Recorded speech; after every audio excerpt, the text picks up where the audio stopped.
राधे राधे दोस्तों, आप सभी का स्वागत है आपके अपने चैनल व्रत पूजन और कहानियों में। तिलकुट चौथ हिंदुओं का प्रसिद्ध त्योहार है जिसमें भगवान गणेश की पूजा अर्चना की जाती है व चौथ माता की पूजा की जाती है। ये पर्व माघ मास के कृष्ण पक्ष की चतुर्थी तिथि को पड़ता है। इसे सकल चौथ या संकटा चौथ व्रत के नाम से भी जाना जाता है।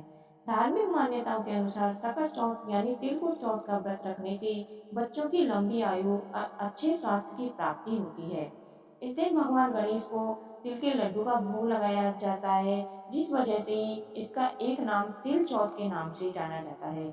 जानिए 2024 में तिलकुट चौथ कब है।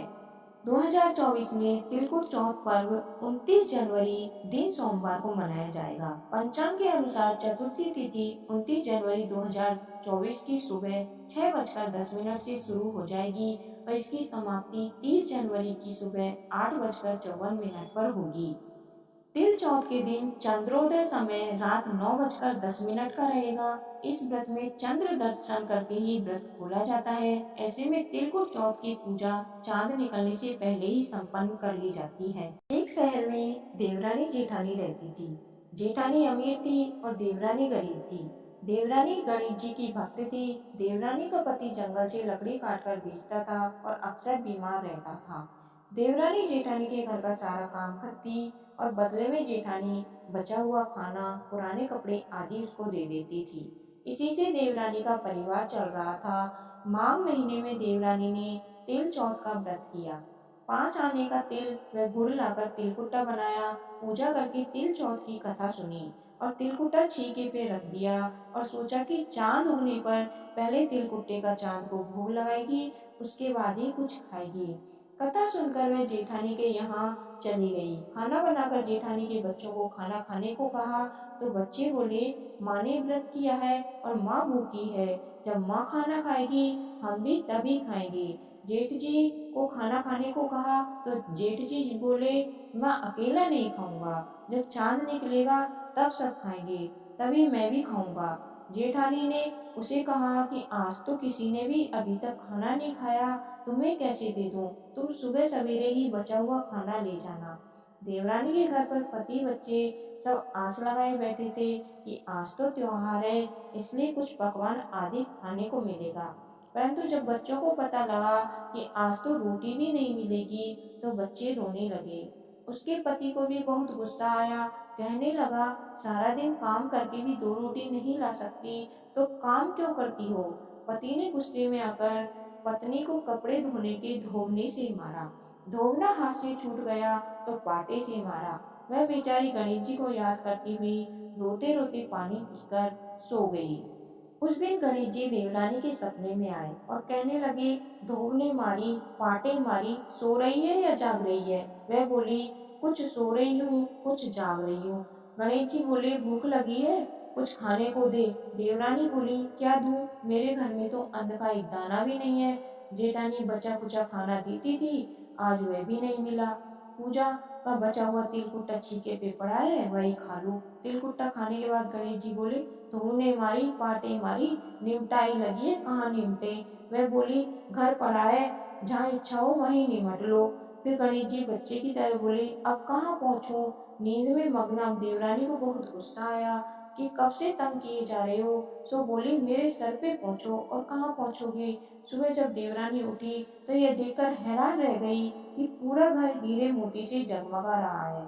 सिर पर जहाँ विनायक जी ने पहुँचने करके गए थे, वहाँ हीरे के टीके व बिंदी जगमगा रहे हैं। उस दिन देवरानी जेठानी के यहाँ काम करने नहीं गई। बड़ी देर तक राह देखने के बाद जेठानी ने बच्चों को देवरानी को बुलाने भेजा। जेठानी ने सोचा कल खाना नहीं दिया, इसलिए शायद देवरानी बुरा मान गई है। बच्चे बुलाने गए तो बोले, चाची चलो, माँ ने बुलाया है, सारा काम पड़ा है। देवरानी ने जवाब दिया, अब उसकी जरूरत नहीं है, घर में सब भरपूर है, गणेश जी के आशीष से। बच्चों ने घर जाकर माँ को बताया कि चाची का तो पूरा घर हीरे मोतियों से जगमगा रहा है। जेठानी दौड़ी हुई देवरानी के पास आई और पूछा कि यह सब कैसे हुआ। देवरानी ने उसके साथ जो हुआ वो सब कह डाला। घर लौटकर जेठानी अपने पति से कहा कि मैं चौथ का व्रत करूंगी, आप मुझे धोने और पाटे से मारना। उसका पति बोला कि भली मानस, मैंने कभी तुम पर हाथ भी नहीं उठाया, मैं तुम्हें धोने और पाटे से कैसे मार सकता हूँ? वह नहीं मानी और जिद करने पर लगी। मजबूरन पति को उसे मारना पड़ा। उसने ढेर सारा घी डालकर चूरमा बनाया और छीके पे रखकर और सो गई। रात को चौथ माता और विनायक जी सपने में आए और कहने लगे, भूख लगी है, क्या खाएं? जेठानी ने कहा, हे गणेश जी महाराज, मेरी देवरानी के यहाँ तो आपने सूखा तिलकुट्टा खाया था, मेरे तो झरते घी का चूरमा बनाया है, आपके लिए छीके में रखा है, फल और मेवे भी रखे हैं, जो चाहे खा लीजिए। बाल स्वरूप गणेश जी बोले, अब निमटे कहाँ? जेठानी बोली, आपके यहाँ?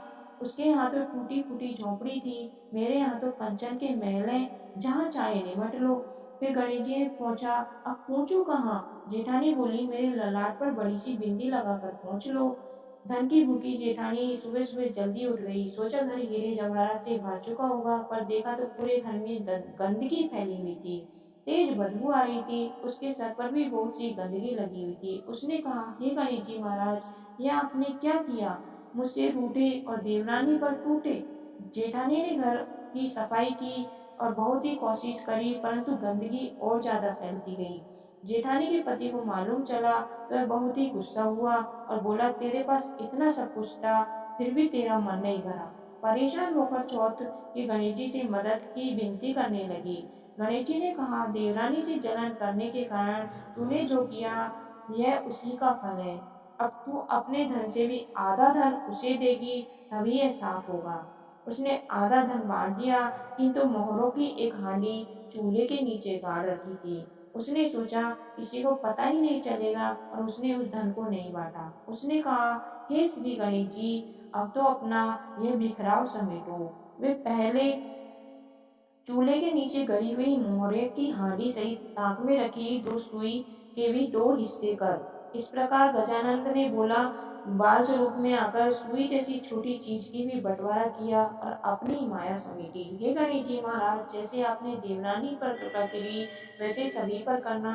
कहानी कहने वाले और सुनने वाले, हुंकार भरने वाले, सब पर कृपा करना। किंतु जेठानी को जैसी सजा दी, वैसी किसी को मत देना। बोलो गणेश जी महाराज की जय। चौथ माता की जय। कहानी सुनने वाले और सुनाने वाले सभी का भला हो, आपकी सभी मनोकामनाएं पूर्ण हो। अगर आपको मेरी ये कहानी अच्छी लगी हो तो आपके अपने चैनल को सब्सक्राइब करिए। धन्यवाद। आपका दिन शुभ हो।